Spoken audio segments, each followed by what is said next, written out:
madaxweynaha jamhuuriyadda Soomaaliland mudane Cabdiraxmaan Maxamed Cabdilaahi oo ka mid ah madaxda tirada badan ee caalamka ee ku sugan magaalada Davos ee dalka Switzerland halkaas oo ka socdo shirka dhaqaalaha dunida ayaa waxa hadal uu ka jeediyay madal camiran oo ay ku sugnaayeen madax badan oo ka kooban siyaasiyiin uu ka mid yahay madaxweynaha Israa'iil wiilka madaxweynaha Trump ee Eric Trump tujaar sharikada waaweyn ee dunida qaarkood hogaamiya iyo hormuud bulsho oo caalamka meelo ka mid ah isaga yimi madaxweyne Cabdiraxmaan ayaa hadal taariikh iyo garnaqsi ku qotoma madasha ka sheegay waxaana uu yiri I want to thank the first launch team and all honorable guests, the President of Israel and his wife, Mr. Eric Trump, and all business people and politicians at the table and the corners of the world. habeen wanaagsan dhammaantiin waxaan u mahadnaqayaa kooxda Davos Launch madaxweynaha Israa'iil iyo Mr. Eric Trump iyo dhammaan tujaarta iyo siyaasiyiinta halkan ku sugan sharaf ay ii tahay inaan joogo madashan iyo miiskan caalamiga ah Somaliland is the newest country in the world. Somaliland waa dal cusub oo waa kii ugu dambeeyay ee ku soo biira dalalka caalamka waxaana taasi ku timi oo aan uga mahadnaqayaa go'aankii geesinimada lahaa ee uu qaatay ra'iisul wasaaraha Israa'iil oo ka garaabay dalabka dawladnimada ay doonaysay Somaliland intiinaan xog ka haynin xaqiiqada Somaliland aan macluumaad idinka siiyo Somaliland waxay xorriyadda ka qaadatay boqortooyada Ingiriiska 1960kii xilligaas Somaliland ay heshay madaxbannaanideeda Soomaaliya xor ma ahayn hase ahaatee 5 maalmood kadib ayay xor noqdeen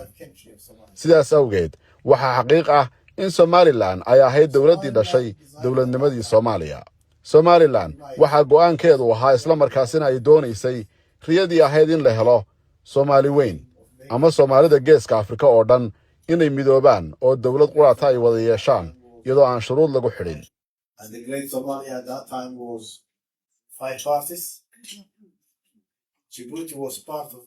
Soomaali weyn haddii aan idiin sharaxo waxay kala ahaayeen 5 qaybood qayb waa Djibouti oo ka mid ahayd Soomaalida weyn ee la baadi goobayo qayb kalena Muqdisho oo ahayd Italian Soomaaliya Somalilandna waxay ahayd British Somaliland iyo qaybaha Soomaalida ama deegaanada Soomaalida ee raacsan dalalka Itoobiya iyo Kenya oo iyaguna qayb ka ahaa Soomaalida weyn ee la doonayay la isu keeno again Somaliland reclaimed its independence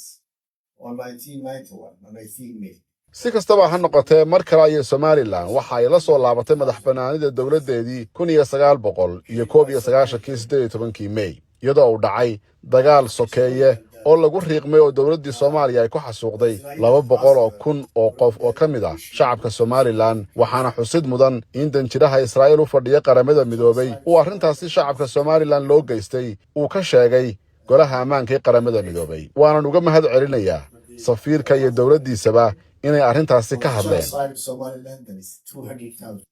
Somaliland for 34 years has been a stable, democratic, peaceful,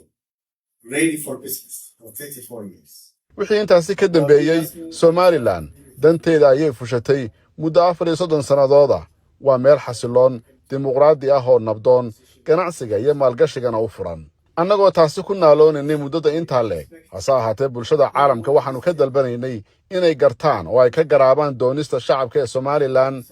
ee ay ku rabaan madaxbannaanida dawladooda taasna waxa gartay oo riyadaasi run ka dhigay ra'iisul wasaaraha Israa'iil that everyone on this table will support the recognition of Somaliland. waxaan filayaa qof kasta oo miiskan fadhiya inuu arrintaasi qayb ka noqon doono gaar ahaan aqoonsiga Somaliland waad mahadsantiin dhammaantiin